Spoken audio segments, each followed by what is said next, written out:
Can y'all hear me? Yes. So I prefer not to use the mic, so my voice carries. So again, my name is Kelley Pheng. I am a student at Long Beach State, and I moved here from Northern California, so I'm originally from Northern California.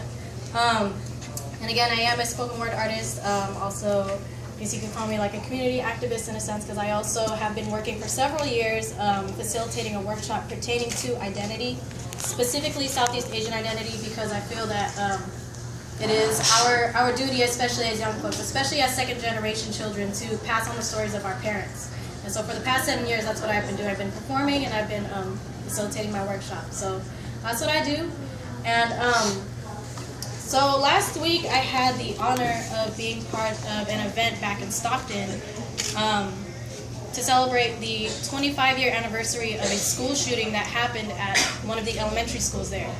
And the reason why it is so important, especially to us, to the Cambodian community, is because the 5 kids that were killed were Southeast Asian, because the shooter was targeting Southeast Asian kids.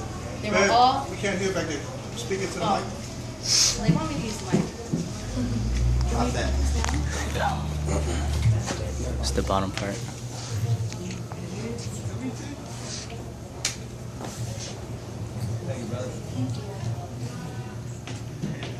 Alright, so again, there was a school shooting back in Stockton back in January of 1989, and the shooter was aiming for kids of Southeast Asian descent. And 4 of those students that died were Cambodian and 1 was Vietnamese. And 29 more students were injured, plus 1 teacher. And I had the honor of being part of that event last week, and they asked me to write a piece commemorating the event as well as the memories of the lives lost. And I just wanted to share that piece with y'all because I think it was a really important event, not just for Stockton, not just for the Cambodian community or the Southeast Asian community, but for the United States, because it actually helped change a lot of our gun laws today. For me, it was an emotional experience because when I think about the kids who died, I think about my own little cousins, my own nephews and nieces, because the kids that died were first graders, second graders, and a lot of the ones who were injured were in kindergarten and around the same age. So this piece, I commemorated to them. It's called The Names of Our Future. And I wanted to write this piece for the lives that were lost and the lives affected, and focus on their stories, not the stories of the shooter, because that's what everybody wants to focus on. But we need to remember the kids that are in our communities that were affected by this. So here we go. Ram Chun, So Kim An, Un Lim, Tui Tran, Ratanar Or. These are names I never heard before. Names from the past, names of pain, names of sorrow. Names of faces from yesterday but not tomorrow. Names of souls I wish I had known, because these names carry stories much like my own.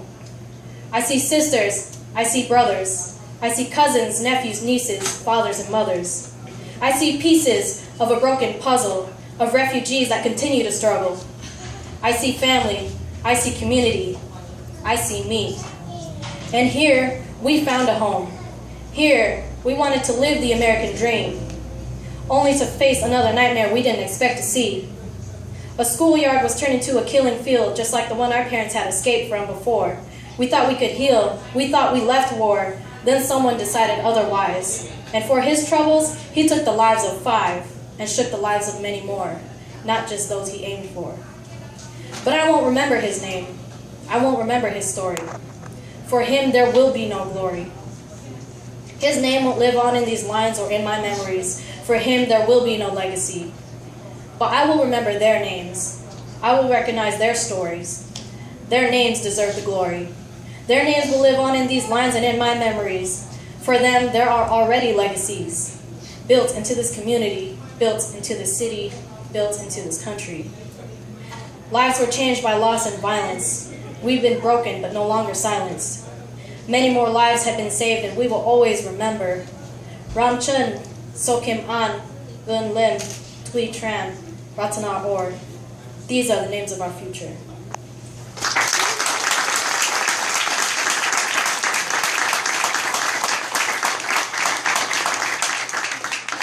Again, that's commemorated to the students that we lost in that shooting, and I hope everybody will try to remember remember that as well. So I'm going to go ahead and do one more piece. This piece is called Khmer-I-Can, and it's dedicated to basically Cambodian Americans. I am Cambodian. My parents are refugees of the war, and if it wasn't for them, I definitely would not be here. And I do what I do basically as a way to give back not only to the community but to my parents as well. So this piece is really dedicated to all the other Khmer-I-Cans out there who know how it feels to be one.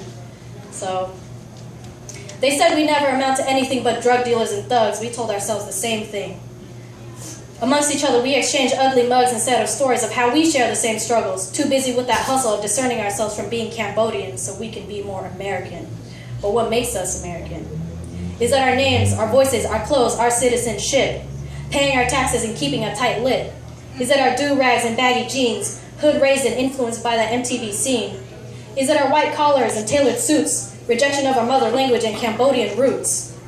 We are a lost generation disconnected from some ancient past. Our history books that burn in a flame with faces unlike ours to proclaim our own stories that we were forced to forsake, but it's our stories that we must dictate. Like archaeologists, we've had to dig our way out and dig our way in to understand what it means to be Cambodian American. What lies within our identities is more than poverty, death, and war, more than killing fields or the Khmer-I-Can, more than bullets, mines, and exploding bombs. In this country, many of us have forgotten. Many of us know nothing at all. Many of us are without the names of our real mothers and fathers. Many of us choose to forget, and that is why we fall. But regardless of what we know or who we say we are, the blood that flows within is still the same, and it's time for a revolution because Khmer America is ready for a change. A lost generation and lost souls we no longer choose to be. Instead, we recognize we are the legacy of refugees. We're in America, but Khmer is in our hearts and minds, on our tats, on our tees, within these lines. We wear our kamas like flags across our necks, Absadas on our arms, Uncle Wat across our chests. We may have forgotten, we may have never known, but we're still learning and we've got an identity of our own. Yes, we still love our Prahok and Bokla home, our karaoke and when we don't phone. Yes, we still Saravan and Marizone, but we still do the cat daddy and get our Dougie on. So let's stop being ashamed of this beautiful ass brown skin. We can't change that, so let's change from within. Let's tell our stories and rewrite our history. Let's stand tall. I want y'all to be with me. I see a people that's been tortured and neglected rise out of the ashes and in these new generations reflected a sense of real Khmer pride and the true Khmer-I-Cans nationwide say, Khmer America forward, mobilize. And in these words, I want you to vocalize. Khmer I can, Khmer I will, Khmer we can, Khmer we will.